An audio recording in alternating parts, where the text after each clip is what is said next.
slightly different to be about a career. It's more of an approach and an objective in life. And then what I need to do is learn in order to be good at that. In terms of your academic qualifications, what are those? My friends all laugh at this because I've got 5 degrees. So effectively, I started off doing mathematics and teaching, but then I went back into medicine, and then from there, their scientific qualifications, I've got a medical degree. And then I went to the Royal College to specialise in psychiatry and get your membership exams. And then I've specialised again in looking at things like, because I got involved with sports people, I did an MSc, so that we look at sports medicine itself, again, and brush up on my medical background. So I'm still a doctor at heart. And then because I teach at university, I did an MSc in medical education.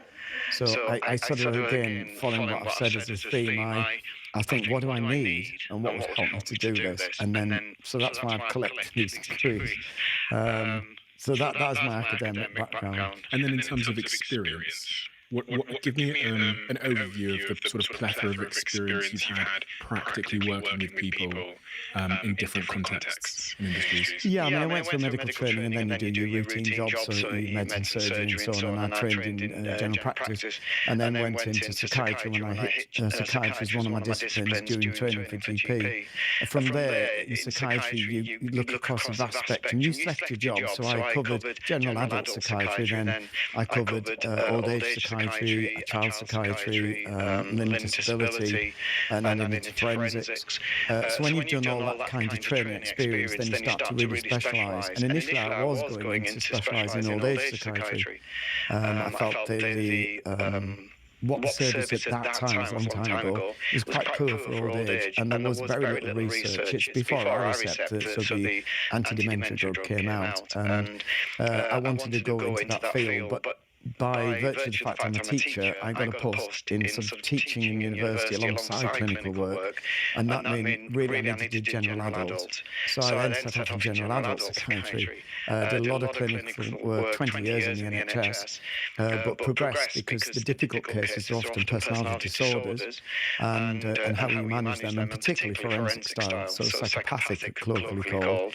We'd call them dissocial personality disorders. How do you manage these people? So I ended up becoming by default a specialist in this field, and then ended up working in a secure hospital, working with people under the Mental Health Act who are detained, who've transgressed the law. So then you go into the legal aspects of how we deal with people who have transgressed the law and are now held under the Mental Health Act almost indefinitely. And you try and obviously get people back out of these secure hospitals if they're safe to come into the community. So that in a nutshell is how my career developed. So you end up with a vast experience over the last 40 years, and then hopefully you can pull on that experience when you're working with everyday people. Working with everyday people. You ended up working in the field of sports. Yes. Which seems less obvious as a path for you to take based on your, based on your experience before that. Didn't seem like you were really aiming intentionally at working in sports. No, not at all. I'm not a sports fan. I'm a people fan. Which means where people choose to work, then I follow them, and I've got to learn their world. So obviously you've got sports specialists, sports psychologists, the specialists. I came in a bit left field. I was in forensics at the time, but I was still teaching at university. One of my previous medical students, I teach medicine, went as a doctor with a cycling team that was working for the Olympics. So I knew nothing about this, and he called me his next student. He wanted an opinion on somebody who is a professional who was struggling mentally. So I came in just to give an opinion and work with this guy. Now I can only name people who've gone public, so I can't give names. And he excelled. And then I can name the next person. At that point, I was introduced to Chris Hoy. And Chris, an amazing guy, absolutely amazing. So it wasn't easy. It was a bit of work to do to help him to get his mind to do what he wanted to do with his mind. He went off. I went undercover to the Athens Olympics. He asked me to go with him so we could make sure that he got his gold if I could contribute. He got his gold medal, and then said, "Really, I want you in the team." So I didn't go for a year, and after a year I was convinced. I was working with Vicky Pendleton, and I knew that needed a bit more work, and she's, again, an amazing person, great people to work with. And so I then took the leap. I mean, at that point, I was heading towards retirement then. So that's well over 20 years ago now. And then from there, when I worked with them, the swimming team came in, British Swimming. And then it was just, I don't know, a cascade of all the teams. And so I started working across the Olympic teams and then went off to Beijing Olympics. And it just, I don't know, gained momentum. And I just got this reputation, well, this guy can help you mentally. So I work alongside the coaches, obviously, they're the people who take me to the front, I do the mental side of it. So it wasn't a planned routine. And I still do all my other work. I still work with the public. I still work in other areas, with doctors, in the NHS, with the police. I've done a lot of work with business people. So it just became generic at that point.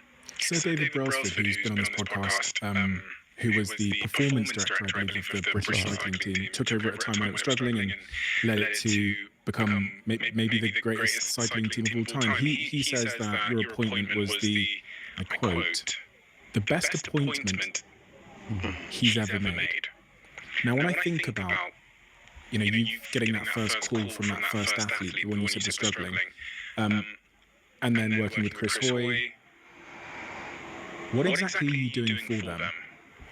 I think this is like, no matter who comes in the door, say you come to me, what I've got to say is, I'm not a sports psychologist, I'm not a specialist. What I am is a specialist in the human mind, so I've made that my career.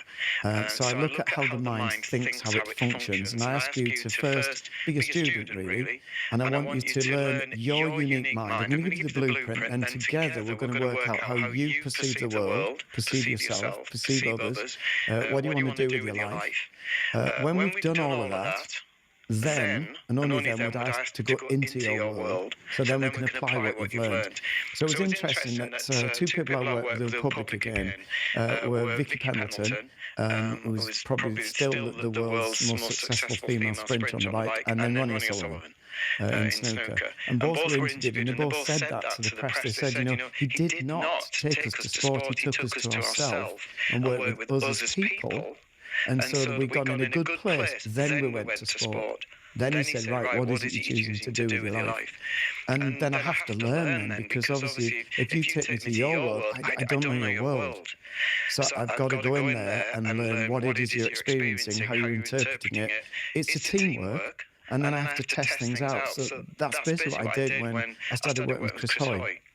I asked him what he was wanting to do, what was he finding easy, what was he finding difficult, and then try and work out what I felt he needed to do and how he managed his mind. And then I keep pushing this point. It is a skill. You've got to acquire it. So I don't have other people who might be able to do a process. I can't do that.